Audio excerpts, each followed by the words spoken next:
안녕하십니까, 책돌입니다. 오늘 소개해드릴 책은 행복의 기원입니다. 저자는 서은국, 출판사는 21세기 북스입니다. 이 책은 10년 전에 나온 책인데요. 이번에 개정판이 나오게 되었습니다. 그럼 개정판 서문부터 보도록 하겠습니다. 유학생활 초반, 교수님이 내게 했던 말씀이 기억이 난다. 자네는 뭐든 거꾸로 뒤집어서 생각하는 재주가 있네. 재주는 아니지만 그런 버릇이 있는 것은 사실이다.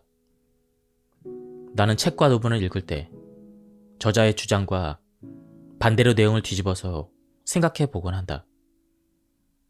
10년 전에 출간한 행복의 기원도 뭐든 뒤집어보는 버릇 때문에 쓰게 된 것 같다.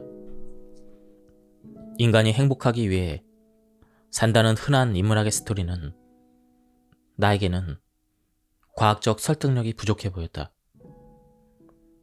그래서 행복은 삶의 목적이 아닌 수단이라는 생각을 해보았다. 이 책은 행복에 대한 통상적인 사고의 틀에서 벗어나고자 했다. 행복은 인생의 궁극적인 목적이라는 철학자들의 주장에 우리는 익숙해져 있다. 그래서 모든 일상의 노력은 삶의 최종 이유인 행복을 달성하기 위한 과정으로 생각한다.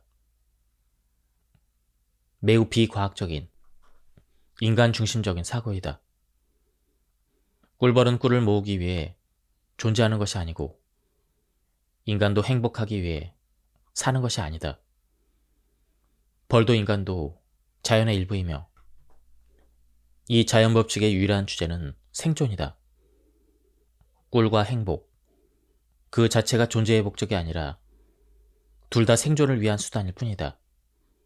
간단히 말해 행복하기 위해 사는 것이 아니라 살기 위해 행복감을 느끼도록 설계된 것이 인간이다. 뚜렷한 결론은 인간의 행복과 불행, 이둘의 공통된 원천은 사람이라는 것이다. 누구나 할 수 있는 말이다. 하지만 최근 심리학 연구 내용들을 보면 왜 사람이 그토록 중요한지에 대해서 알 수가 있다. 예를 들어 실연의 아픔을 달래는데 진통제가 효력이 있다는 연구도 있고 따뜻한 수프를 먹으면 덜 외로워진다는 논문도 있다. 이 황당한 사실들이 왜 행복의 실체를 이해하는 데 결정적 역할을 하는지는 이 책을 통해서 알 수가 있다. 본격적으로 본문을 보도록 하겠습니다. 결론부터 말하자면 인간은 행복해지기 위해 태어난 것이 아니라 생존을 위해 만들어진 동물이다. 조금 더 냉정하게 표현하자면 인간은 생존 확률을 최대화하도록 설계된 생물학적인 기계이고 행복은 이 청사진 안에서 아주 중요한 역할을 한다. 구체적으로 무슨 역할을 하는 것일까? 또 이것을 이해하는 것이 왜 중요할까? 이야기를 조금 쉽게 풀기 위해 개 한 마리를 등장시켜보자. 개에게 인간은 조물주나 다름이 없다. 불과 1만 5천 년 전만 해도 개라는 동물은 지구상에 존재하지 않았다.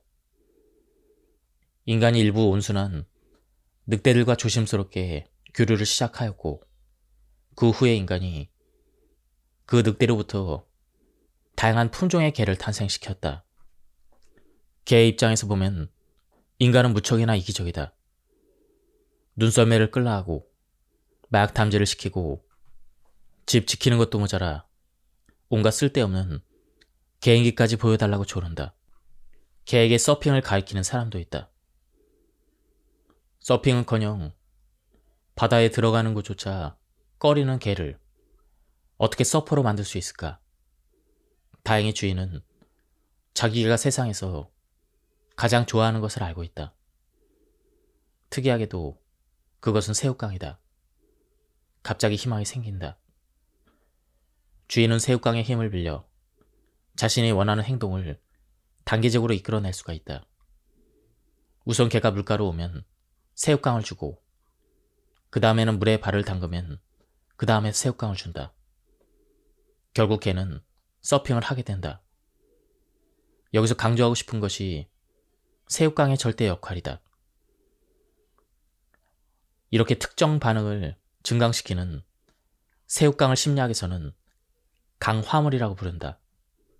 새우깡이라는 이 강력한 광화물이 없다면 개의 서핑 묘기는 탄생할 수가 없다. 묘한 점은 이것이다. 개는 서핑을 하겠다는 생각을 한 번도 한 적이 없다. 그런데 자기도 모르게 서핑을 하고 있다.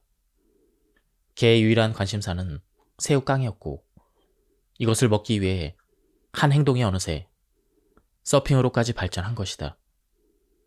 그러면 개는 왜 그토록 새우깡을 먹으려고 했을까? 새우깡 자체가 아니라 그것을 먹을 때 개의 뇌에서 유발되는 쾌감 혹은 즐거움 때문이다. 개는 이 쾌감을 다시 느끼기 위해서 새우깡을 계속 원하게 된 것이고 그 과정의 누적이 바로 서핑으로 결실을 맺은 것이다. 한마디로 행복의 본질은 개에게 서핑을 하도록 만드는 새우깡과 비슷하다. 차이점은 인간의 궁극적인 목표가 서핑이 아니라 생존이라는 것이다. 서핑과 생존. 차원이 다른 목표지만 이것을 달성하기 위해서는 수단이 필요하다. 개 주인이 사용한 수단은 새우깡이었다. 그렇다면 인간이 생존에 필요한 행동을 하도록 만드는 것은 무엇일까? 자연은 기가 막힌 설계를 했다. 내 생각에 개에게 사용된 새우깡 같은 유인책이 인간의 경우 바로 행복감이다. 개가 새우깡을 얻기 위해 서핑을 하듯 인간도 쾌감을 얻기 위해 생존에 필요한 행위를 하는 것이다. 쉽게 한번 생각을 해보자. 인간이 음식을 먹을 때, 데이트를 할 때, 얼어붙은 손을 녹일 때, 아, 좋다. 행복해라는 느낌을 경험해야 한다. 그래야만 또다시 사냥을 가고 이성에 대한 관심을 갖는다. 호모사피엔스 중 일부만이 우리의 조상이 되었는데 그들은 목숨을 걸고 사냥을 하고 기회가 될 때마다 짝짓기에 힘든 사람들이다. 무엇을 위해서 그랬을까? 삶의 의미를 찾아서? 자아 성취를 위해서? 아니다. 고기를 씹을 때, 이성과 살이 닿을 때 한마디로 느낌이 완전 굿이었기 때문이다. 우리의 조상이 된 자들은 이 강렬한 기분을 느끼고 또 느끼기 위해서 일평생 사냥과 이성 찾기에 전념을 했다. 이 과정에서 그들은 자신의 유전자를 남기게 된다. 유전자를 퍼뜨리려는 거창한 포부 때문이 아니라 개가 새우깡을 통해서 얻는 쾌감을 인간도 최대한 자주 많이 느끼기 위해서 고기와 이성에 몰두한 것이다. 덕분에 그들은 지금 이 글을 읽고 쓰고 있는 우리에게 성공적으로 유전자를 전달하였다. 행복의 핵심은 부정적 정서에 비해 긍정적인 정서 경험을 일상에서 더 자주 느끼게 하는 것이다. 이 쾌락의 빈도가 행복을 결정적으로 좌우한다. 많은 현대인의 삶이 행복관역을 제대로 못 마치는 그 바로 이유가 쾌락의 중요성을 과소평가하기 때문이다. 왜 동물은 쾌와 불쾌의 잣대로 경험을 나누는 것일까? 생존과 밀접한 결정들을 효율적으로 처리하기 위해서이다. 쾌와 불쾌의 신호는 우리를 위험으로부터 보호하고 기회를 포착하도록 응원을 하고 있다.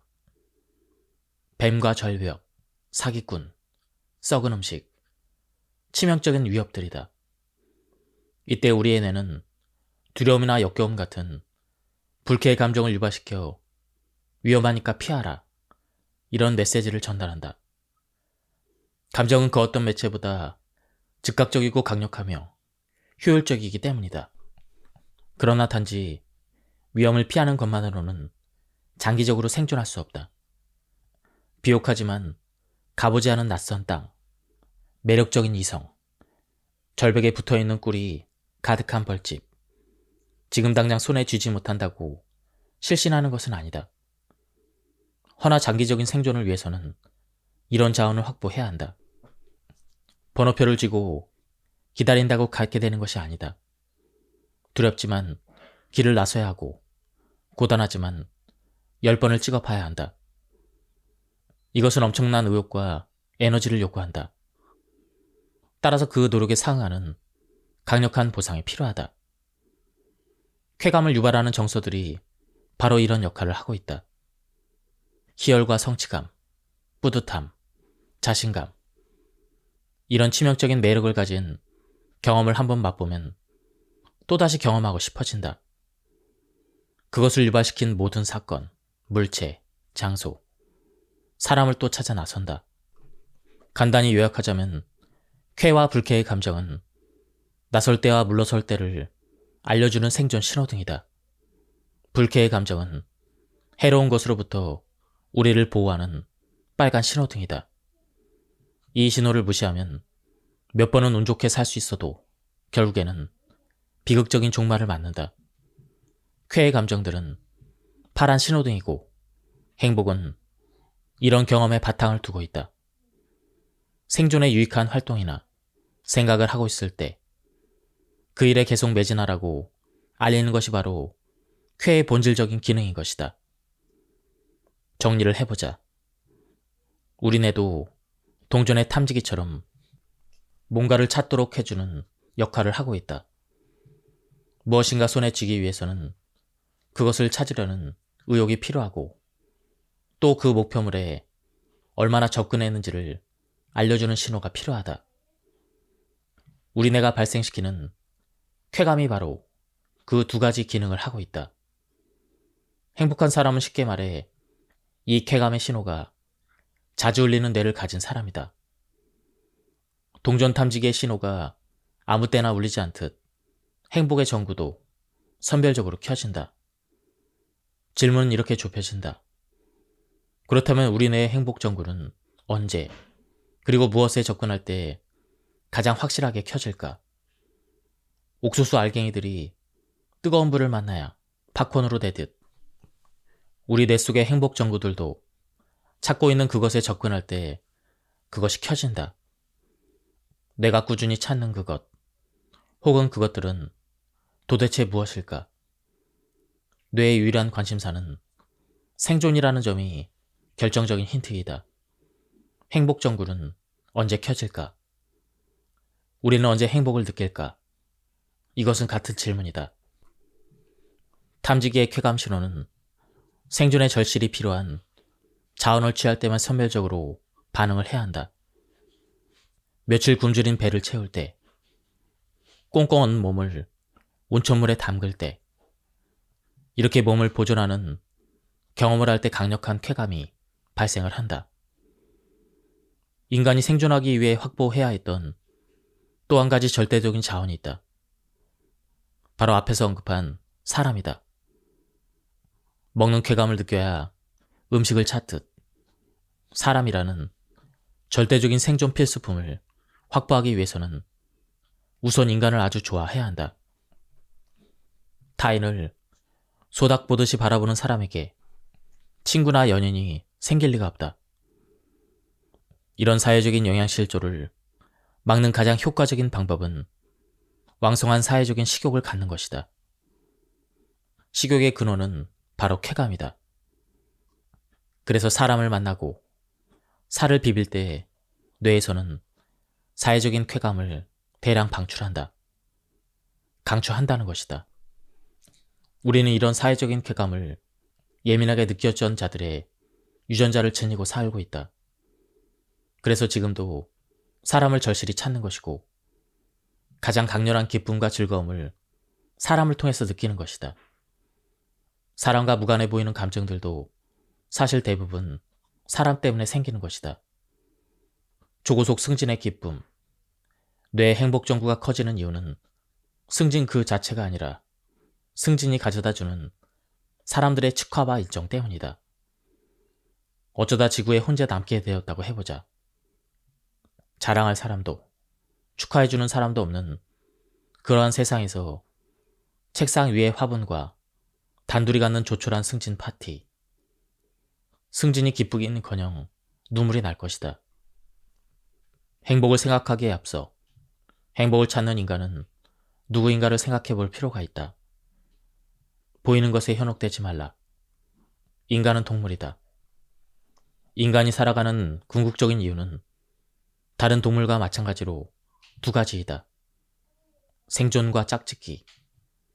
인간은 좀 더 세련되고 복잡하게, 때로는 대의명분을 만들어 자신도 모르게 그 목표를 이룰 뿐이다.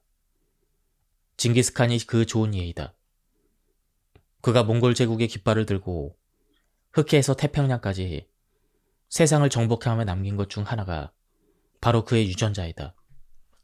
러시아인과 중국인, 중앙아시아인들의 유전자를 분석한 결과에 따르면 현재 남자의 약 1600만 명이 징기스칸의 염색체를 보유하고 있다.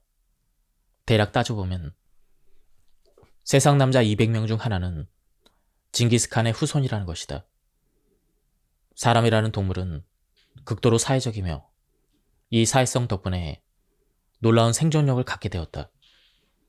그래서 그의 뇌는 온통 사람 생각뿐이다. 희노애락의 원천은 대부분 사람이다. 또 일상의 대화를 엿들어보면 70%가 다른 사람에 대한 이야기라고 한다. 행복감을 발생시키는 우리의 뇌가 이처럼 사람에 중독되어 있다는 사실을 놓쳐서는 안 된다. 그래서 사회적인 경험과 행복은 불가분의 관계를 맺는다. 사회적 경험이 행복에 중요한 것은 물론이고 나는 한 발 더 나아가 행복감은 사회적 과제들을 해결하기 위해 존재하게 되었다고까지 생각한다. 나는 대학에서 행복에 대한 강의를 25년째 하고 있다. 매 학기 학생들에게 자신을 가장 행복하게 해줄 사건을 적어보라고 한다. 독보적인 1위는 복권 당첨이다. 대학생뿐 아니라 많은 일반인도 복권 당첨과 행복을 동일시하지만 실제로 복권에 당첨된 경우를 보면 이것이 답이 아니다. 왜 그럴까? 우선 감정이라는 것은 어떤 자극에도 지속적인 반응을 하지 않기 때문이다. 이 적응이라는 강력한 현상 때문에 아무리 감격스러운 사건도 시간이 지나면 일상의 일부가 되어 희미해진다. 2002년 월드컵 안정환 선수의 기적적인 골, 우리 모두의 심장을 먹게 했던 그 전율도 사실은 며칠을 가지 못했다. 복권도 예외가 아니다. 이러한 것들은 짜릿하지만 그 어떤 대단한 일도 지속적인 즐거움을 주지 못한다. 인간은 새로운 것에 놀랍도록 빨리 적응하는 동물이기 때문이다. 그 덕분에 좌절과 실현을 겪고도 다시 일어서지만 기쁨도 시간에 의해서 퇴색이 된다. 이런 빠른 적응 때문에 비교적 최근의 일들만이 현재의 행복에 영향을 주는 것이다. 성적이 중상위권인 학생이 전교 1등을 한 번 하고 나면 예전 성적을 다시 받았을 때 실망을 하게 된다. 고깃국 맛을 한번 보면 예전의 콩나물국이 왠지 밋밋해지는 것처럼 말이다. 그렇기 때문에 복권 당첨 같은 일확천금의 경험은 장기적인 행복의 관점에서 보면 저주가 될 수도 있다. 실제로 위의 복권 연구에 보면 복권에 당첨된 자들의 행복 더듬이는 둔해진다. 복권 당첨 후에 그들은 TV 시청, 쇼핑, 친구들과의 식사 같은 일상의 작은 즐거움에서 이전과 같은 기쁨을 더 이상 느끼지 못했다. 큰 자극의 후유증이다. 지금까지의 연구 자료들을 보면 행복한 사람들은 시시한 즐거움을 여러 모양으로 자주 느끼는 사람이다.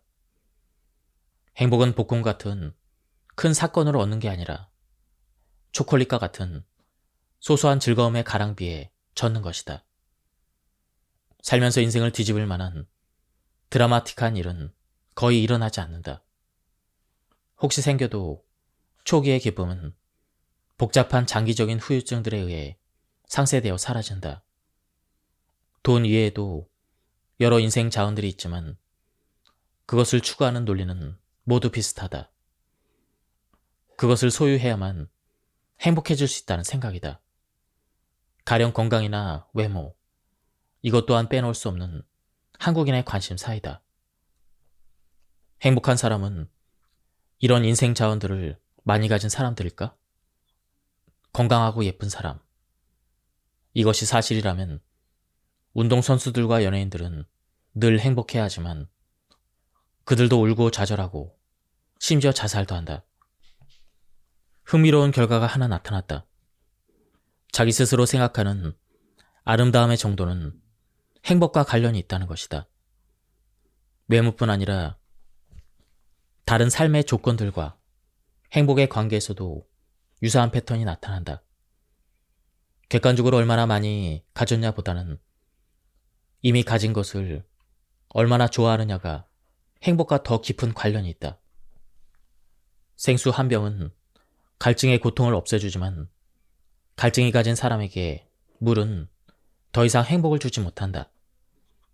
많은 사람이 추구하는 돈이나 건강 같은 인생의 조건들은 사막에서 물과 비슷하다.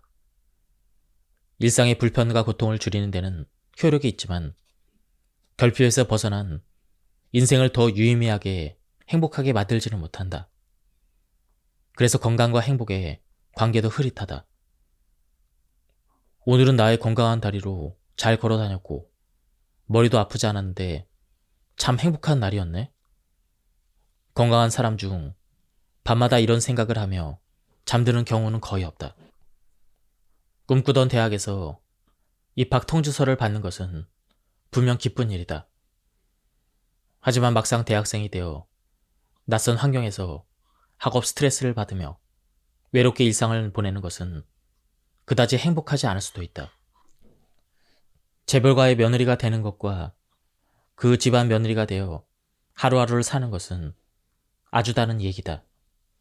하지만 우리는 화려한 변신의 순간에만 주목을 하지 그 삶을 구성하는 그 뒤의 많은 시간에 대해서는 미처 생각하지 않는다.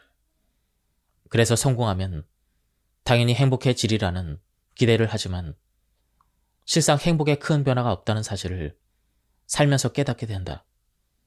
그제야 당황한다. 축하잔치의 짧은 영만을 생각했지 잔치 뒤의 긴 시간에 대해서는 제대로 생각하지 않았기 때문이다. 많은 사람이 돈이나 출세 같은 인생의 변화를 통해 생기는 행복의 총량을 과대평가한다. 그중 하나는 바로 이 행복의 지속성 측면을 빼놓고 생각하기 때문이다. 우리는 상상하는 것만큼 행복해하지도 불행해하지도 않는다. 승리의 환희도 패배의 아픔도 놀라울 정도로 빨리 무뎌지지만 우리의 머리는 이 강력한 적응의 힘을 감안하지 않고 미래를 그리고 있다. 그래서 항상 오버한다. 이것을 가지면 영원히 행복하고 저것을 놓치면 너무도 불행할 거라고 생각하는 것이다. 우리의 뇌는 일종의 탐지기라는 비유를 했고 이 탐지기의 목적은 우리가 생존에 필요한 자원들을 구하도록 하는 것이다. 새우깡이 개를 서핑하게 만들듯 우리도 어떤 보상이 있어야 사냥과 짝짓기 같은 행위를 할 수 있다. 쾌감이 바로 우리 뇌가 구하는 보상이다. 개가 새우깡 맛에 빠져 어느새 서핑까지 하듯 우리도 쾌감을 추구하는 과정에서 생존에 필요한 자원들을 손에 쥐는 것이다. 여기서 매우 중요한 점은 이런 생존 행위는 반복적으로 이루어져야 한다는 것이다. 오늘 아무리 영양가가 높은 음식을 먹어도 살기 위해서는 내일 또 사냥을 해야 한다. 사냥의 의욕이 다시 생기기 위한 필요 조건이 있다. 오늘 고기를 씹으며 느낀 쾌감이 곧 사라져야 한다는 것이다. 쾌감 수준이 원점으로 돌아가는 이런 초기화 과정이 있어야만 그 쾌감을 유발한 그 무엇을 다시 찾는다. 창을 들고 동굴 밖으로 다시 사냥을 나서는 이유는 사실 잃어버린 쾌감을 다시 잡아오기 위함이다. 이 무한반복의 생존 사이클이 지속되기 위해서 절대적으로 필요한 조건 중 하나가 쾌감의 소멸이다. 소멸되지 않으면 동굴에 마냥 누워있을 것이고 계속 누워있다 보면 결국 영원히 잠들게 될 것이다. 아무리 대단한 조건을 갖게 되어도 여기서 딸려있던 행복감은 생존을 위해 곧 초기화되어 버리기 때문이다. 나는 이것이 행복 연구에서 아직까지도 품고 있는 질문에 대한 간명한 설명이라고 생각한다. 그래서 행복은 한 방으로 해결되는 것이 아니다. 모든 쾌락은 곧 소멸되기 때문에 커다란 기쁨 한 번보다는 작은 기쁨을 여러 번 느끼는 것이 절대적이다. 유학 시절 지도 교수가 쓴 논문을 읽은 적이 있다. 제목은 행복은 기쁨의 강도가 아니라 빈도이다. 나는 이것이 바로 행복의 가장 중요한 진리를 담은 문장 중 하나라고 생각한다. 큰 기쁨이 아니라 여러 번의 기쁨이 중요하다. 객관적인 삶의 조건들은 성취하는 순간 기쁨이 있어도 그 후에 소소한 즐거움을 지속적으로 얻을 수 없다는 치명적인 한계가 있다. 결국 행복은 아이스크림과 비슷하다는 과학적인 결론이 나온다.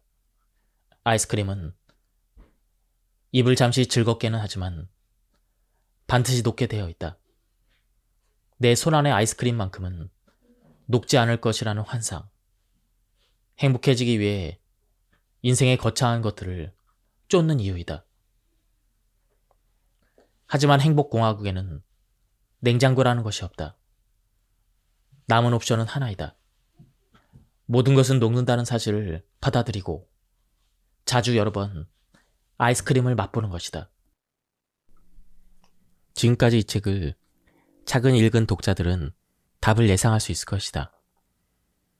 인간은 동물이라는 사실을 한번 되짚어보자.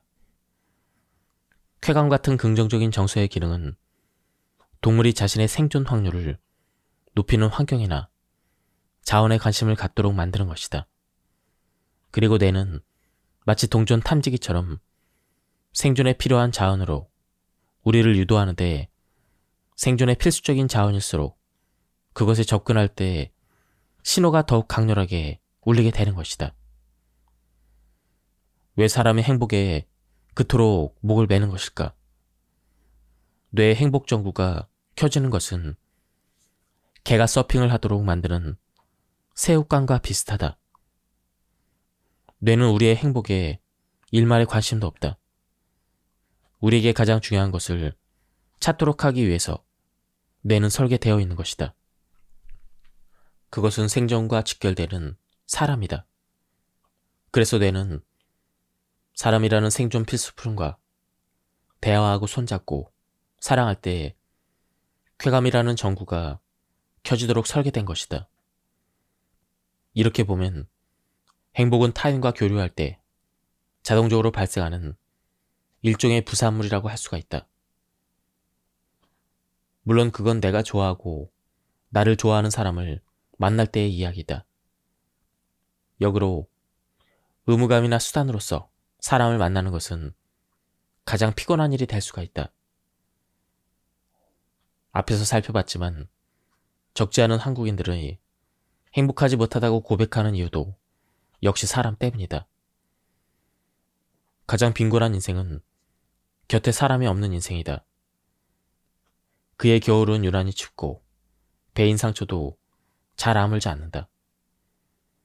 하지만 가장 큰 문제는 행복하기 어렵다는 것이다. 단순하게 표현하자면 타인은 나에게 단맛과 쓴맛을 모두 느끼게 하는 존재이다. 행복의 결정적인 열쇠를 쥐고 있는 사람과의 관계가 일상에서 주로 어떤 맛을 나타내느냐는 매우 중요한 문제이다. 문화가 가진 여러 가지 양념은 이 맛을 결정하는 데 중요한 역할을 하고 있다. 우선 개인의 자유감. 개인주의 국가들이 높은 행복을 누리는 큰 이유가 여기에 있다고 생각한다.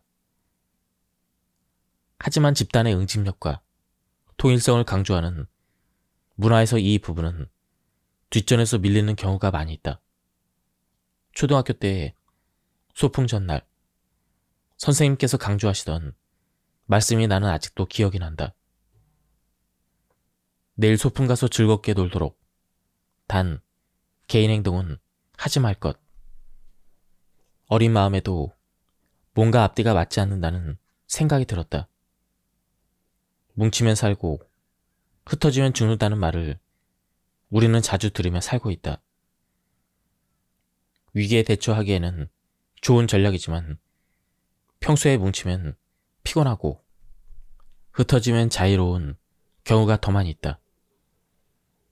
그러나 조직이 그 단단한 위계를 유지하고 일사천리로 일을 진행하기 위해서는 모두 하나가 되어 규격화된 행동을 해야 한다. 이 과정에서 개인의 다양한 취향, 가치와 감정들은 부수적인 것으로 전락하고 결과적으로 자유감은 뒷전으로 밀리게 된다. 본인의 경제 수준과 상관없이 사랑보다 돈을 중요하게 생각할수록 그의 행복도는 낮다. 반대로 사랑에 더 많은 가치를 두는 사람일수록 행복하다는 연구 결과가 있다. 돈이 없어서 불행하고 또 가난하기 때문에 돈을 중시하는 것이 아니냐는 의문이 들 수도 있다. 가능하지만 이 현상의 본질적인 설명은 아니라고 생각한다. 한국이 아프리카보다 돈을 더 중시한다는 점을 보면 알 수가 있다. 과도한 물질주의와 행복 간의 말찰은 왜 일어날까? 그 이유는 간단하다. 호모 사피엔스에게 다른 사람이 그토록 중요했던 이유는 생존 과정에서 타인의 보호와 도움이 필요한 일이 많았기 때문이다. 즉, 타인을 나의 불충분함을 메워주는 절대적인 존재였기 때문이다. 하지만 약 3000년 전 인류가 돈이라는 것을 만들어내면서 인간의 나약함을 보완해줄 수 있는 수단이 하나 더 생겨났다. 즉, 예전에는 생존 보호 장치가 사람뿐이었지만 문명 생활을 하면서부터 돈이 그 역할을 분담하게 된 것이다.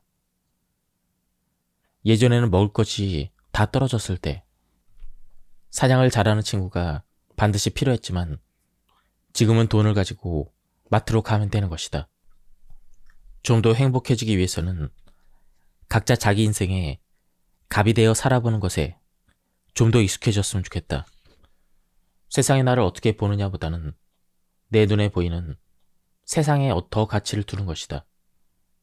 미국에서 교수 생활을 할 당시 한 여학생과 나누었던 대화가 기억이 난다. 이 펑크족 여학생의 외모는 한마디로 가관이었다. 머리는 보라색, 가죽 옷에다 온몸에는 피어싱. 어느 날 고등학교 실습을 나간 이 친구에게 학생들이 몰려와 질문을 하게 되었다. 왜 누나는 남자처럼 옷을 입고 다녀요? 그녀의 대답이 걸작이었다. 내가 남자처럼 하고 다니는 게 아니라 남자들이 날 따라하는 거야. 한 방 얻어맞은 기분이었다.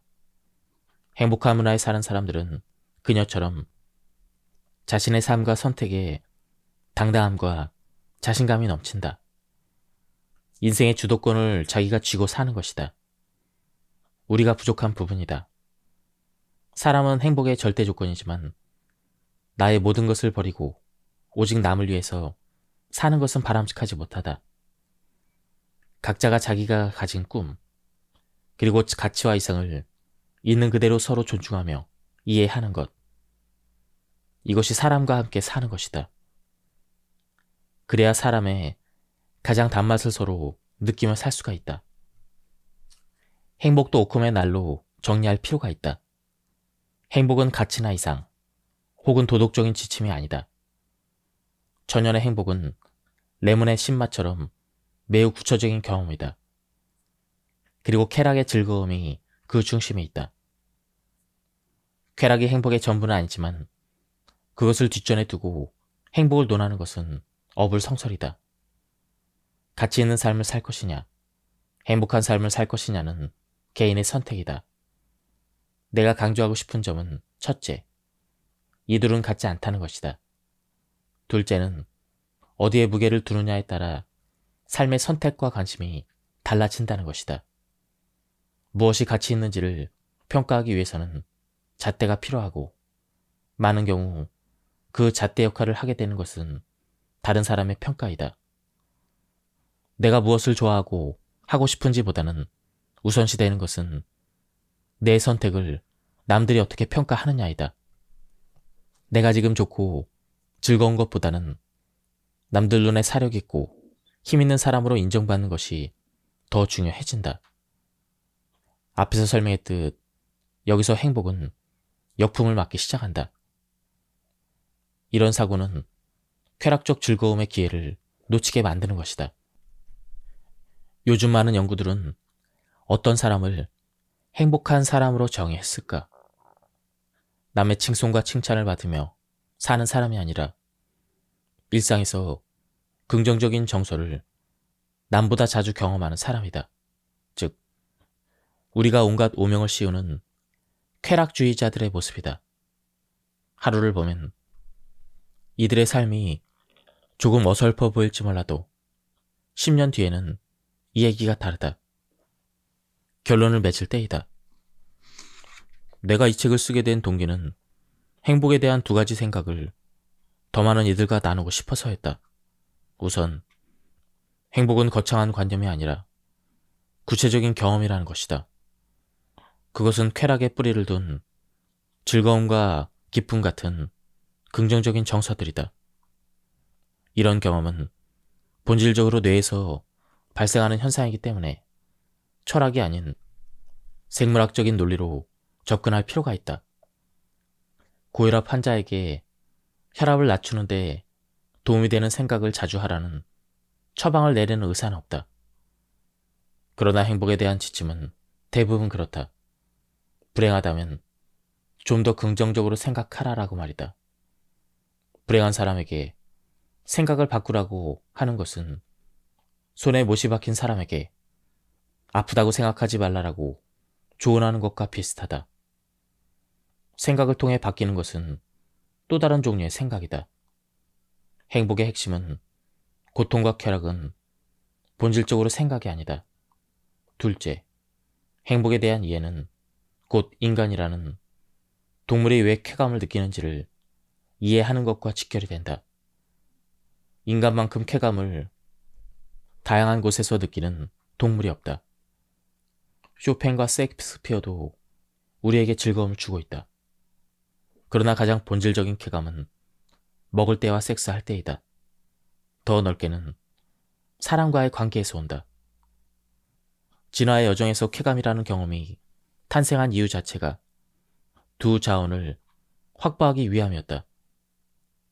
이 현상은 한국인의 일상을 실시간 조사한 연구에서도 뚜렷이 나타난다.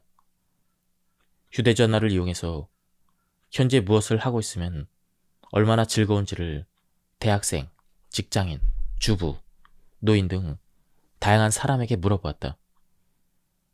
한국인이 가장 즐거움을 느끼는 행위는 두 가지로 나타났다.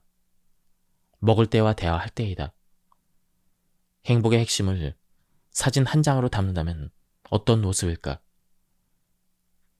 이 책의 내용과 지금까지의 다양한 연구 결과들을 총체적으로 생각해 봤을 때 그것은 좋아하는 사람과 함께 음식을 먹는 장면이다. 무명에 묻혀 살지만 우리의 원시적인 뇌가 여전히 가장 흥분하며 즐거워하는 것은 바로 이 두 가지이다. 음식, 그리고 사람. 행복은 거창한 것이 아니다. 모든 껍데기를 벗겨내면 행복은 결국 이 사진 한 장으로 요약이 된다. 행복과 불행은 이 장면이 가득한 인생 대 그렇지 않은 인생의 차이이다. 지금까지 이 책에 대한 리뷰를 모두 마쳤습니다. 이 책은 굉장히 가독성이 좋았습니다. 그리고 제가 발췌에 요약해서 설명드렸기 때문에 많은 부분이 생략되었습니다. 한번 책을 구해서 읽어보실 것을 추천드립니다. 여기서 리뷰를 마치도록 하겠습니다. 감사합니다. 안녕하십니까, 책돌입니다. 오늘 소개해드릴 책은 행복의 기원입니다. 저자는 서은국, 출판사는 21세기 북스입니다. 이 책은 10년 전에 나온 책인데요. 이번에 개정판이 나오게 되었습니다. 그럼 개정판 서문부터 보도록 하겠습니다. 유학생활 초반, 교수님이 내게 했던 말씀이 기억이 난다. 자네는 뭐든 거꾸로 뒤집어서 생각하는 재주가 있네. 재주는 아니지만 그런 버릇이 있는 것은 사실이다. 나는 책과 논문을 읽을 때 저자의 주장과 반대로 내용을 뒤집어서 생각해 보곤 한다. 10년 전에 출간한 행복의 기원도 뭐든 뒤집어보는 버릇 때문에 쓰게 된 것 같다. 인간이 행복하기 위해 산다는 흔한 인문학의 스토리는 나에게는 과학적 설득력이 부족해 보였다. 그래서 행복은 삶의 목적이 아닌 수단이라는 생각을 해보았다. 이 책은 행복에 대한 통상적인 사고의 틀에서 벗어나고자 했다. 행복은 인생의 궁극적인 목적이라는 철학자들의 주장에 우리는 익숙해져 있다. 그래서 모든 일상의 노력은 삶의 최종 이유인 행복을 달성하기 위한 과정으로 생각한다. 매우 비과학적인 인간 중심적인 사고이다. 꿀벌은 꿀을 모으기 위해 존재하는 것이 아니고 인간도 행복하기 위해 사는 것이 아니다. 벌도 인간도 자연의 일부이며 이 자연법칙의 유일한 주제는 생존이다. 꿀과 행복, 그 자체가 존재의 목적이 아니라 둘 다 생존을 위한 수단일 뿐이다. 간단히 말해 행복하기 위해 사는 것이 아니라 살기 위해 행복감을 느끼도록 설계된 것이 인간이다. 뚜렷한 결론은 인간의 행복과 불행, 이둘의 공통된 원천은 사람이라는 것이다. 누구나 할 수 있는 말이다. 하지만 최근 심리학 연구 내용들을 보면 왜 사람이 그토록 중요한지에 대해서 알 수가 있다. 예를 들어 실연의 아픔을 달래는데 진통제가 효력이 있다는 연구도 있고 따뜻한 수프를 먹으면 덜 외로워진다는 논문도 있다. 이 황당한 사실들이 왜 행복의 실체를 이해하는 데 결정적 역할을 하는지는 이 책을 통해서 알 수가 있다. 본격적으로 본문을 보도록 하겠습니다. 결론부터 말하자면 인간은 행복해지기 위해 태어난 것이 아니라 생존을 위해 만들어진 동물이다. 조금 더 냉정하게 표현하자면 인간은 생존 확률을 최대화하도록 설계된 생물학적인 기계이고 행복은 이 청사진 안에서 아주 중요한 역할을 한다. 구체적으로 무슨 역할을 하는 것일까? 또 이것을 이해하는 것이 왜 중요할까? 이야기를 조금 쉽게 풀기 위해 개 한 마리를 등장시켜보자. 개에게 인간은 조물주나 다름이 없다. 불과 1만 5천 년 전만 해도 개라는 동물은 지구상에 존재하지 않았다. 인간이 일부 온순한 늑대들과 조심스럽게 교류를 시작하였고 그 후에 인간이 그 늑대로부터 다양한 품종의 개를 탄생시켰다. 개의 입장에서 보면 인간은 무척이나 이기적이다. 눈썰매를 끌라 하고 마약 탐지를 시키고 집 지키는 것도 모자라 온갖 쓸데없는 개인기까지 보여달라고 조른다. 개에게 서핑을 가르치는 사람도 있다. 서핑은커녕 바다에 들어가는 것조차 꺼리는 개를 어떻게 서퍼로 만들 수 있을까? 다행히 주인은 자기가 세상에서 가장 좋아하는 것을 알고 있다. 특이하게도 그것은 새우깡이다. 갑자기 희망이 생긴다. 주인은 새우깡의 힘을 빌려 자신이 원하는 행동을 단계적으로 이끌어낼 수가 있다. 우선 개가 물가로 오면 새우깡을 주고 그 다음에는 물에 발을 담그면 그 다음에 새우깡을 준다. 결국 개는 서핑을 하게 된다. 여기서 강조하고 싶은 것이 새우깡의 절대 역할이다. 이렇게 특정 반응을 증강시키는 새우깡을 심리학에서는 강화물이라고 부른다. 새우깡이라는 이 강력한 광화물이 없다면 개의 서핑 묘기는 탄생할 수가 없다. 묘한 점은 이것이다.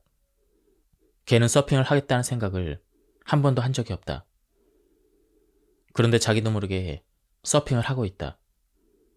개의 유일한 관심사는 새우깡이었고 이것을 먹기 위해 한 행동이 어느새 서핑으로까지 발전한 것이다. 그러면 개는 왜 그토록 새우깡을 먹으려고 했을까? 새우깡 자체가 아니라 그것을 먹을 때 개의 뇌에서 유발되는 쾌감 혹은 즐거움 때문이다. 개는 이 쾌감을 다시 느끼기 위해서 새우깡을 계속 원하게 된 것이고 그 과정의 누적이 바로 서핑으로 결실을 맺은 것이다. 한마디로 행복의 본질은 개에게 서핑을 하도록 만드는 새우깡과 비슷하다. 차이점은 인간의 궁극적인 목표가 서핑이 아니라 생존이라는 것이다. 서핑과 생존, 차원이 다른 목표지만 이것을 달성하기 위해서는 수단이 필요하다. 개 주인이 사용한 수단은 새우깡이었다. 그렇다면 인간이 생존에 필요한 행동을 하도록 만드는 것은 무엇일까? 자연은 기가 막힌 설계를 했다. 내 생각에 개에게 사용된 새우깡 같은 유인책이 인간의 경우 바로 행복감이다. 개가 새우깡을 얻기 위해 서핑을 하듯 인간도 쾌감을 얻기 위해 생존에 필요한 행위를 하는 것이다. 쉽게 한번 생각을 해보자. 인간이 음식을 먹을 때, 데이트를 할 때, 얼어붙은 손을 녹일 때, 아, 좋다. 행복해라는 느낌을 경험해야 한다. 그래야만 또다시 사냥을 가고 이성에 대한 관심을 갖는다. 호모사피엔스 중 일부만이 우리의 조상이 되었는데 그들은 목숨을 걸고 사냥을 하고 기회가 될 때마다 짝짓기에 힘든 사람들이다. 무엇을 위해서 그랬을까? 삶의 의미를 찾아서? 자아 성취를 위해서? 아니다. 고기를 씹을 때, 이성과 살이 닿을 때 한마디로 느낌이 완전 굿이었기 때문이다.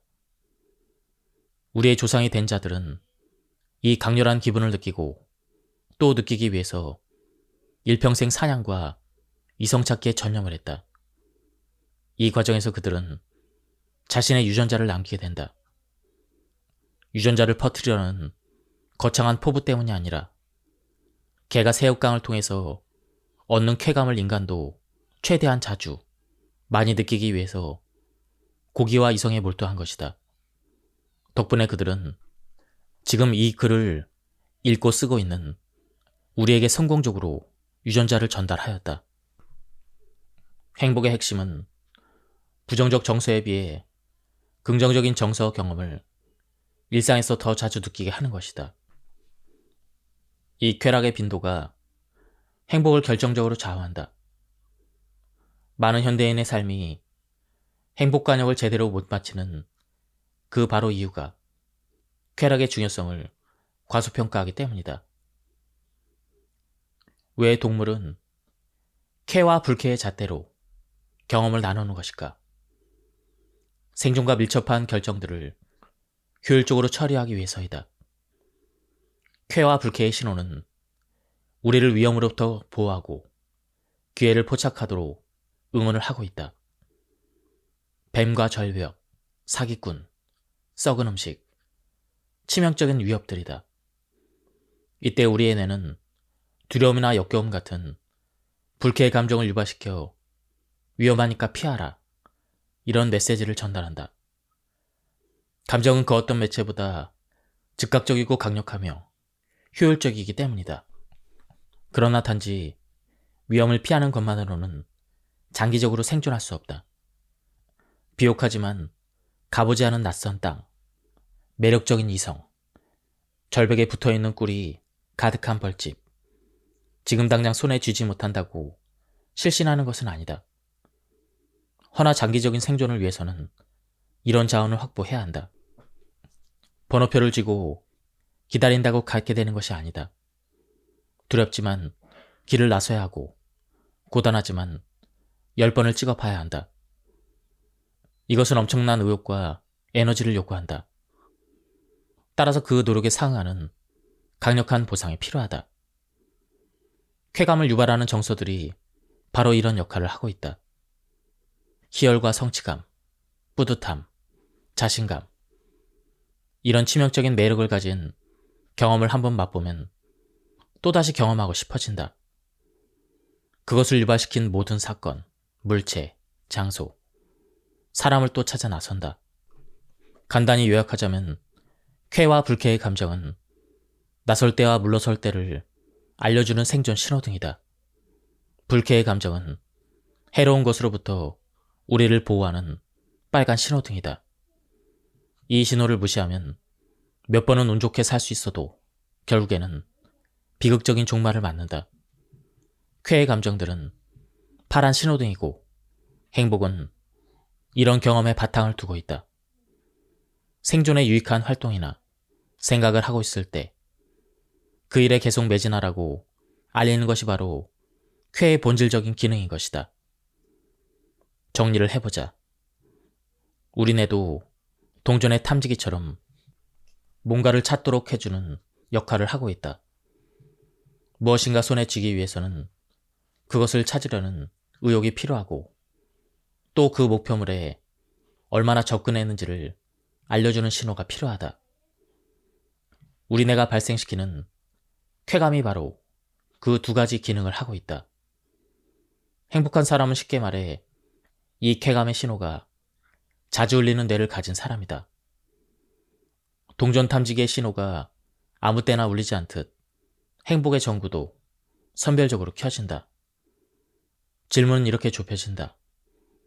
그렇다면 우리 뇌의 행복 전구는 언제 그리고 무엇에 접근할 때 가장 확실하게 켜질까? 옥수수 알갱이들이 뜨거운 불을 만나야 팝콘으로 되듯 우리 뇌 속의 행복 전구들도 찾고 있는 그것에 접근할 때 그것이 켜진다. 내가 꾸준히 찾는 그것, 혹은 그것들은 도대체 무엇일까? 뇌의 유일한 관심사는 생존이라는 점이 결정적인 힌트이다. 행복 전구는 언제 켜질까? 우리는 언제 행복을 느낄까? 이것은 같은 질문이다. 탐지기의 쾌감 신호는 생존에 절실히 필요한 자원을 취할 때만 선별적으로 반응을 해야 한다. 며칠 굶주린 배를 채울 때, 꽁꽁 언 몸을 온천물에 담글 때, 이렇게 몸을 보존하는 경험을 할 때 강력한 쾌감이 발생을 한다. 인간이 생존하기 위해 확보해야 했던 또 한 가지 절대적인 자원이 있다. 바로 앞에서 언급한 사람이다. 먹는 쾌감을 느껴야 음식을 찾듯 사람이라는 절대적인 생존 필수품을 확보하기 위해서는 우선 인간을 아주 좋아해야 한다. 타인을 소닥 보듯이 바라보는 사람에게 친구나 연인이 생길 리가 없다. 이런 사회적인 영향실조를 막는 가장 효과적인 방법은 왕성한 사회적인 식욕을 갖는 것이다. 식욕의 근원은 바로 쾌감이다. 그래서 사람을 만나고 살을 비빌 때 뇌에서는 사회적인 쾌감을 대량 방출한다. 강추한다는 것이다. 우리는 이런 사회적인 쾌감을 예민하게 느꼈던 자들의 유전자를 지니고 살고 있다. 그래서 지금도 사람을 절실히 찾는 것이고 가장 강렬한 기쁨과 즐거움을 사람을 통해서 느끼는 것이다. 사람과 무관해 보이는 감정들도 사실 대부분 사람 때문에 생기는 것이다. 조고속 승진의 기쁨, 뇌의 행복 전구가 커지는 이유는 승진 그 자체가 아니라 승진이 가져다주는 사람들의 축하와 인정 때문이다. 어쩌다 지구에 혼자 남게 되었다고 해보자. 자랑할 사람도 축하해주는 사람도 없는 그러한 세상에서 책상 위의 화분과 단둘이 갖는 조촐한 승진 파티. 승진이 기쁘기는커녕 눈물이 날 것이다. 행복을 생각하기에 앞서 행복을 찾는 인간은 누구인가를 생각해 볼 필요가 있다. 보이는 것에 현혹되지 말라. 인간은 동물이다. 인간이 살아가는 궁극적인 이유는 다른 동물과 마찬가지로 두 가지이다. 생존과 짝짓기. 인간은 좀 더 세련되고 복잡하게, 때로는 대의 명분을 만들어 자신도 모르게 그 목표를 이룰 뿐이다. 징기스칸이 그 좋은 예이다. 그가 몽골 제국의 깃발을 들고 흑해에서 태평양까지 세상을 정복하며 남긴 것 중 하나가 바로 그의 유전자이다. 러시아인과 중국인, 중앙아시아인들의 유전자를 분석한 결과에 따르면 현재 남자의 약 1600만 명이 징기스칸의 염색체를 보유하고 있다. 대략 따져보면 세상 남자 200명 중 하나는 징기스칸의 후손이라는 것이다. 사람이라는 동물은 극도로 사회적이며 이 사회성 덕분에 놀라운 생존력을 갖게 되었다. 그래서 그의 뇌는 온통 사람 생각뿐이다. 희노애락의 원천은 대부분 사람이다. 또 일상의 대화를 엿들어보면 70%가 다른 사람에 대한 이야기라고 한다. 행복감을 발생시키는 우리의 뇌가 이처럼 사람에 중독되어 있다는 사실을 놓쳐서는 안 된다. 그래서 사회적인 경험과 행복은 불가분의 관계를 맺는다. 사회적 경험이 행복에 중요한 것은 물론이고 나는 한 발 더 나아가 행복감은 사회적 과제들을 해결하기 위해 존재하게 되었다고까지 생각한다. 나는 대학에서 행복에 대한 강의를 25년째 하고 있다. 매 학기 학생들에게 자신을 가장 행복하게 해줄 사건을 적어보라고 한다. 독보적인 1위는 복권 당첨이다. 대학생뿐 아니라 많은 일반인도 복권 당첨과 행복을 동일시하지만 실제로 복권에 당첨된 경우를 보면 이것이 답이 아니다. 왜 그럴까? 우선 감정이라는 것은 어떤 자극에도 지속적인 반응을 하지 않기 때문이다. 이 적응이라는 강력한 현상 때문에 아무리 감격스러운 사건도 시간이 지나면 일상의 일부가 되어 희미해진다. 2002년 월드컵 안정환 선수의 기적적인 골, 우리 모두의 심장을 먹게 했던 그 전율도 사실은 며칠을 가지 못했다. 복권도 예외가 아니다. 이러한 것들은 짜릿하지만 그 어떤 대단한 일도 지속적인 즐거움을 주지 못한다. 인간은 새로운 것에 놀랍도록 빨리 적응하는 동물이기 때문이다. 그 덕분에 좌절과 시련을 겪고도 다시 일어서지만 기쁨도 시간에 의해서 퇴색이 된다.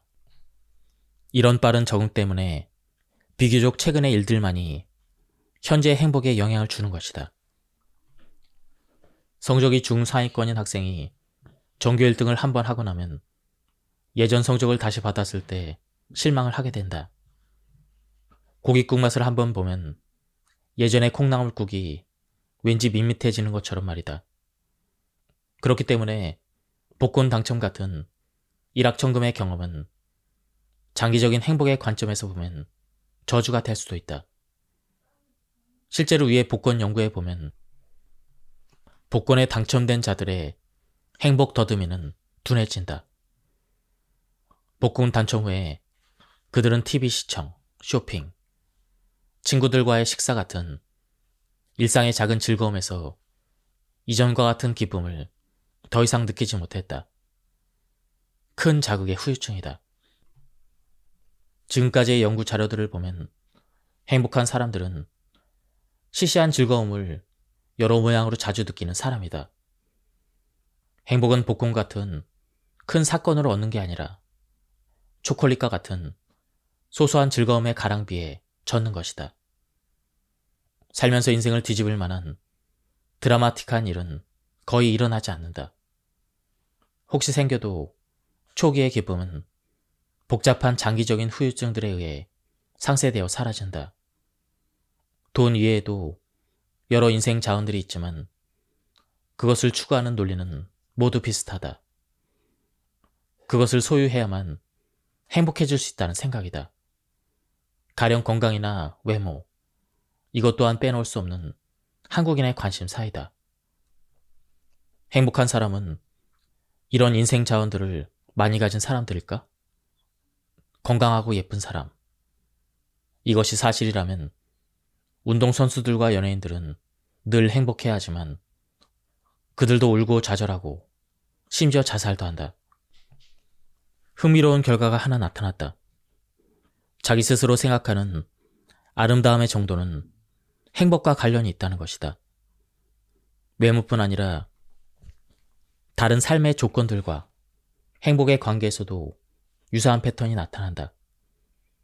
객관적으로 얼마나 많이 가졌냐 보다는 이미 가진 것을 얼마나 좋아하느냐가 행복과 더 깊은 관련이 있다. 생수 한 병은 갈증의 고통을 없애주지만 갈증이 가진 사람에게 물은 더 이상 행복을 주지 못한다. 많은 사람이 추구하는 돈이나 건강 같은 인생의 조건들은 사막에서 물과 비슷하다. 일상의 불편과 고통을 줄이는 데는 효력이 있지만 결핍에서 벗어난 인생을 더 유의미하게 행복하게 만들지는 못한다. 그래서 건강과 행복의 관계도 흐릿하다. 오늘은 나의 건강한 다리로 잘 걸어 다녔고 머리도 아프지 않았는데 참 행복한 날이었네. 건강한 사람 중 밤마다 이런 생각을 하며 잠드는 경우는 거의 없다. 꿈꾸던 대학에서 입학 통지서를 받는 것은 분명 기쁜 일이다. 하지만 막상 대학생이 되어 낯선 환경에서 학업 스트레스를 받으며 외롭게 일상을 보내는 것은 그다지 행복하지 않을 수도 있다. 재벌가의 며느리가 되는 것과 그 집안 며느리가 되어 하루하루를 사는 것은 아주 다른 얘기다. 하지만 우리는 화려한 변신의 순간에만 주목을 하지 그 삶을 구성하는 그 뒤의 많은 시간에 대해서는 미처 생각하지 않는다. 그래서 성공하면 당연히 행복해지리라는 기대를 하지만 실상 행복에 큰 변화가 없다는 사실을 살면서 깨닫게 된다. 그제야 당황한다. 축하잔치의 짧은 영만을 생각했지 잔치 뒤의 긴 시간에 대해서는 제대로 생각하지 않았기 때문이다. 많은 사람이 돈이나 출세 같은 인생의 변화를 통해 생기는 행복의 총량을 과대평가한다. 그중 하나는 바로 이 행복의 지속성 측면을 빼놓고 생각하기 때문이다. 우리는 상상하는 것만큼 행복해하지도 불행해하지도 않는다. 승리의 환희도 패배의 아픔도 놀라울 정도로 빨리 무뎌지지만 우리의 머리는 이 강력한 적응의 힘을 감안하지 않고 미래를 그리고 있다. 그래서 항상 오버한다. 이것을 가지면 영원히 행복하고 저것을 놓치면 너무도 불행할 거라고 생각하는 것이다. 우리의 뇌는 일종의 탐지기라는 비유를 했고 이 탐지기의 목적은 우리가 생존에 필요한 자원들을 구하도록 하는 것이다. 새우깡이 개를 서핑하게 만들듯 우리도 어떤 보상이 있어야 사냥과 짝짓기 같은 행위를 할 수 있다. 쾌감이 바로 우리 뇌가 구하는 보상이다. 개가 새우깡 맛에 빠져 어느새 서핑까지 하듯 우리도 쾌감을 추구하는 과정에서 생존에 필요한 자원들을 손에 쥐는 것이다. 여기서 매우 중요한 점은 이런 생존 행위는 반복적으로 이루어져야 한다는 것이다. 오늘 아무리 영양가가 높은 음식을 먹어도 살기 위해서는 내일 또 사냥을 해야 한다. 사냥의 의욕이 다시 생기기 위한 필요 조건이 있다. 오늘 고기를 씹으며 느낀 쾌감이 곧 사라져야 한다는 것이다. 쾌감 수준이 원점으로 돌아가는 이런 초기화 과정이 있어야만 그 쾌감을 유발한 그 무엇을 다시 찾는다. 창을 들고 동굴 밖으로 다시 사냥을 나서는 이유는 사실 잃어버린 쾌감을 다시 잡아오기 위함이다. 이 무한반복의 생존 사이클이 지속되기 위해서 절대적으로 필요한 조건 중 하나가 쾌감의 소멸이다. 소멸되지 않으면 동굴에 마냥 누워있을 것이고 계속 누워있다 보면 결국 영원히 잠들게 될 것이다. 아무리 대단한 조건을 갖게 되어도 여기서 딸려있던 행복감은 생존을 위해 곧 초기화되어 버리기 때문이다. 나는 이것이 행복 연구에서 아직까지도 품고 있는 질문에 대한 간명한 설명이라고 생각한다. 그래서 행복은 한 방으로 해결되는 것이 아니다. 모든 쾌락은 곧 소멸되기 때문에 커다란 기쁨 한 번보다는 작은 기쁨을 여러 번 느끼는 것이 절대적이다. 유학 시절 지도 교수가 쓴 논문을 읽은 적이 있다. 제목은 행복은 기쁨의 강도가 아니라 빈도이다. 나는 이것이 바로 행복의 가장 중요한 진리를 담은 문장 중 하나라고 생각한다.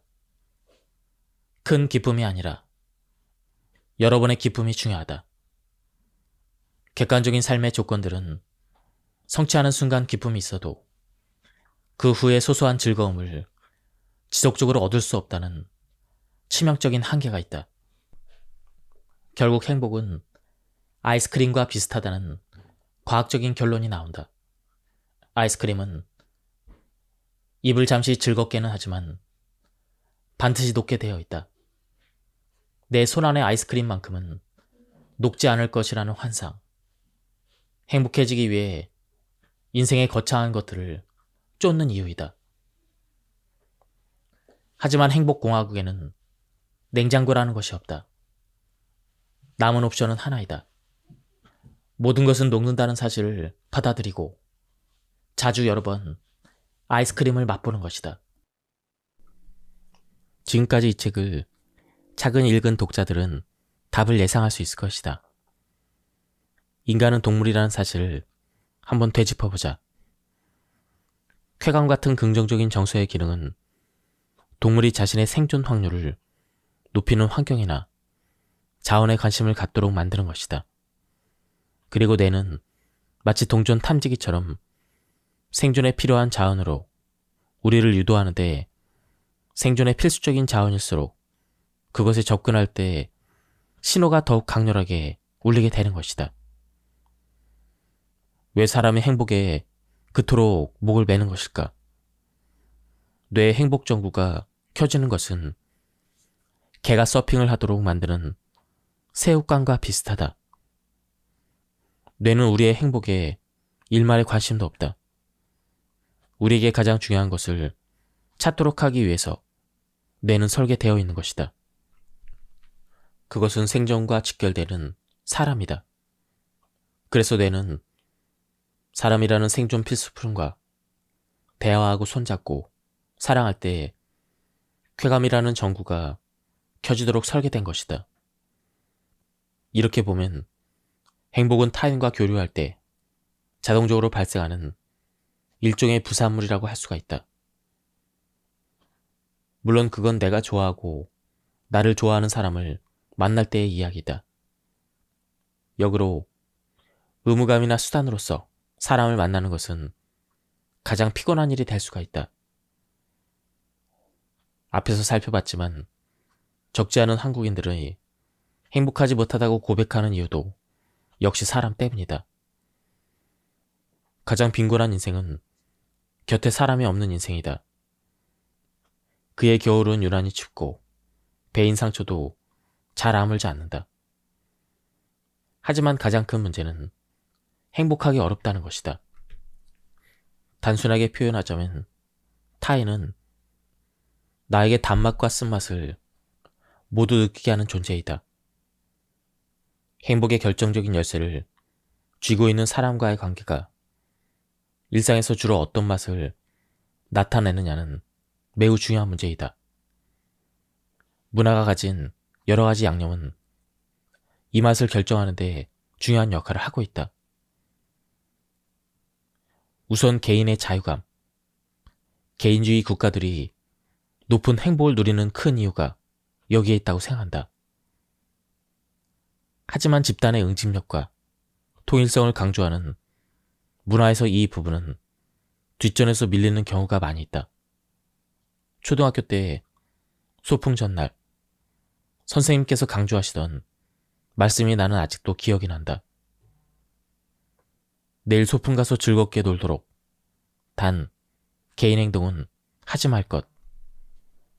어린 마음에도 뭔가 앞뒤가 맞지 않는다는 생각이 들었다. 뭉치면 살고 흩어지면 죽는다는 말을 우리는 자주 들으며 살고 있다.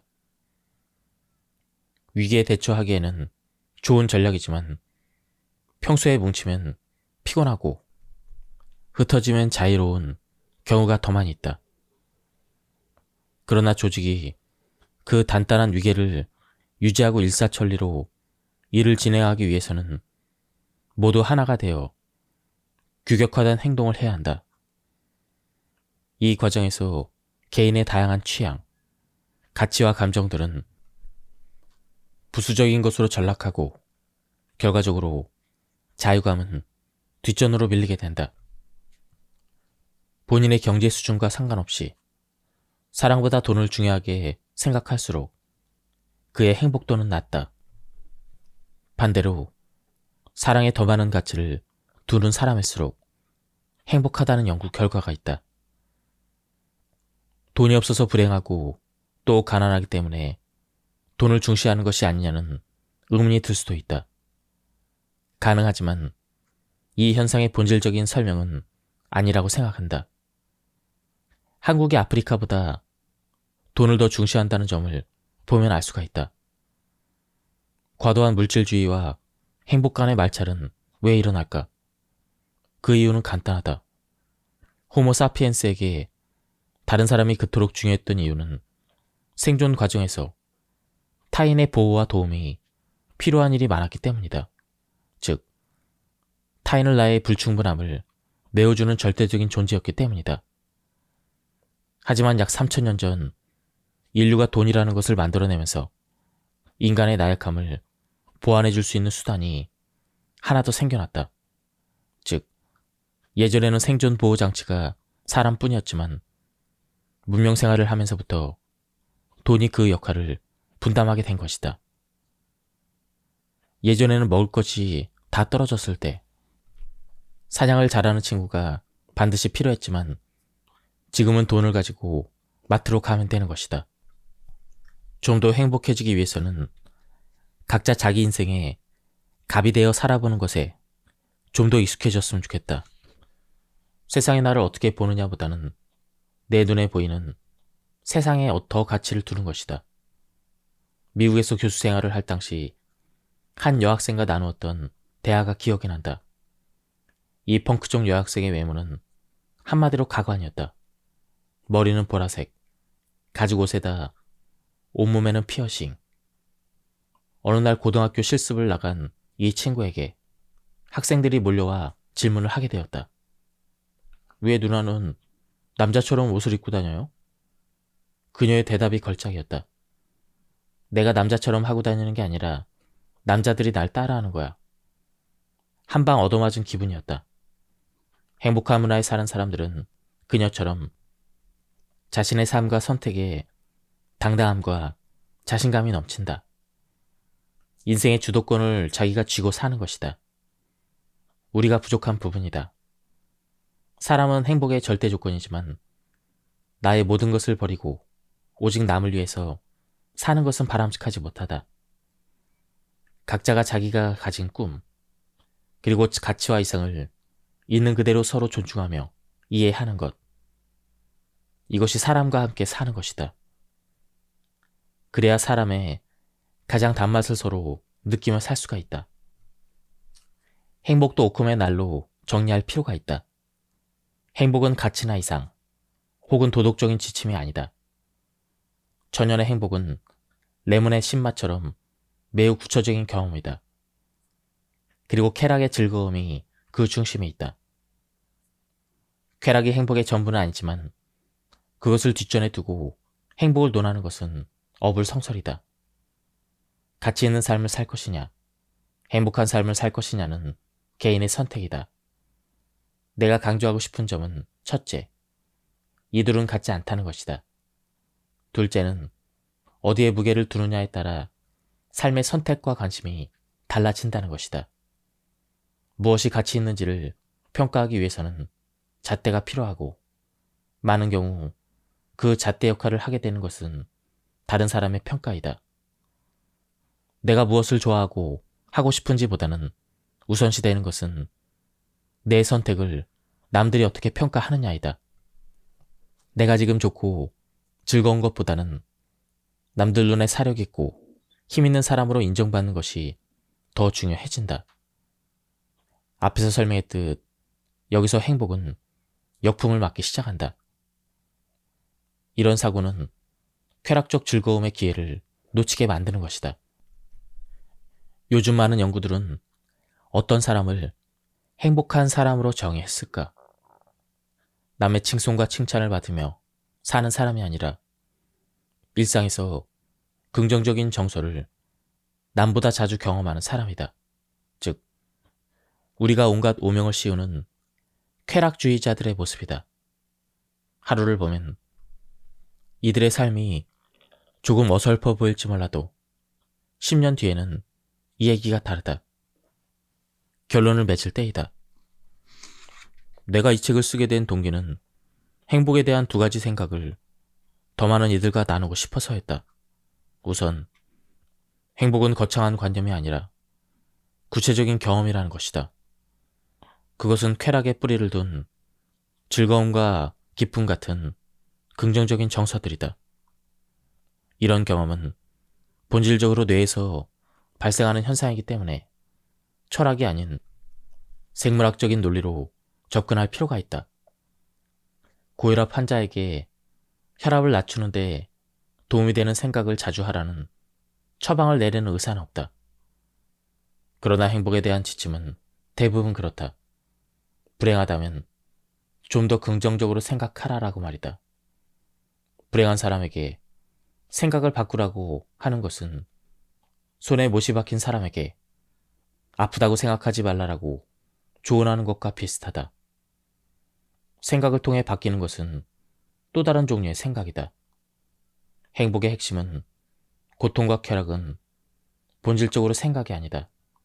둘째, 행복에 대한 이해는 곧 인간이라는 동물이 왜 쾌감을 느끼는지를 이해하는 것과 직결이 된다. 인간만큼 쾌감을 다양한 곳에서 느끼는 동물이 없다. 쇼팽과 셰익스피어도 우리에게 즐거움을 주고 있다. 그러나 가장 본질적인 쾌감은 먹을 때와 섹스할 때이다. 더 넓게는 사람과의 관계에서 온다. 진화의 여정에서 쾌감이라는 경험이 탄생한 이유 자체가 두 자원을 확보하기 위함이었다. 이 현상은 한국인의 일상을 실시간 조사한 연구에서도 뚜렷이 나타난다. 휴대전화를 이용해서 현재 무엇을 하고 있으면 얼마나 즐거운지를 대학생, 직장인, 주부, 노인 등 다양한 사람에게 물어보았다. 한국인이 가장 즐거움을 느끼는 행위는 두 가지로 나타났다. 먹을 때와 대화할 때이다. 행복의 핵심을 사진 한 장으로 담는다면 어떤 모습일까? 이 책의 내용과 지금까지의 다양한 연구 결과들을 총체적으로 생각해 봤을 때 그것은 좋아하는 사람과 함께 음식을 먹는 장면이다. 무명에 묻혀 살지만 우리의 원시적인 뇌가 여전히 가장 흥분하며 즐거워하는 것은 바로 이 두 가지이다. 음식, 그리고 사람. 행복은 거창한 것이 아니다. 모든 껍데기를 벗겨내면 행복은 결국 이 사진 한 장으로 요약이 된다. 행복과 불행은 이 장면이 가득한 인생 대 그렇지 않은 인생의 차이이다. 지금까지 이 책에 대한 리뷰를 모두 마쳤습니다. 이 책은 굉장히 가독성이 좋았습니다. 그리고 제가 발췌 요약해서 설명드렸기 때문에 많은 부분이 생략되었습니다. 한번 책을 구해서 읽어보실 것을 추천드립니다. 여기서 리뷰를 마치도록 하겠습니다. 감사합니다.